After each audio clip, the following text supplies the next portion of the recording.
Today I'm going to show you how to find out what your IP address is in Ubuntu, well basically your IP configuration. There's a couple ways to do it. First I'll show you the GUI way, which is the graphical user interface way, and then I'll show you the command line way that's a bit more popular, just so basically you can kind of pick and choose which way you want to do it. So the first way is if you go to the top right hand corner here and click on this little gear, and then if you go to System Settings, you'll see an option here that says Network. If you click on this, then all your network interfaces should show up in this list. So if you are plugged in with a wire, it would be this option, and if you were on Wi-Fi, then there'd be another option for it here. I don't have Wi-Fi on here, so it just doesn't show up.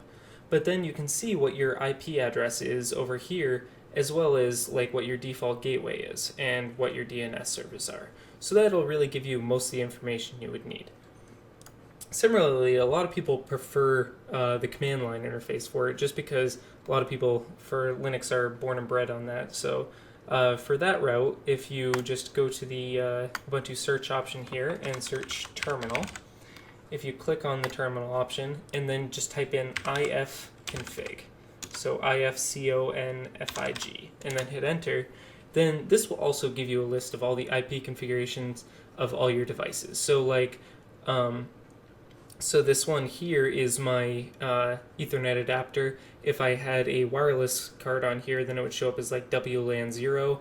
A lot of Ethernet adapters would be like ETH 0, so you kind of have to guess a little bit more in this method about which one is which, but it will show you a little bit more information too by default. So like you can see that this is the same address as 10.0.2.15 as if I go to the system settings and network.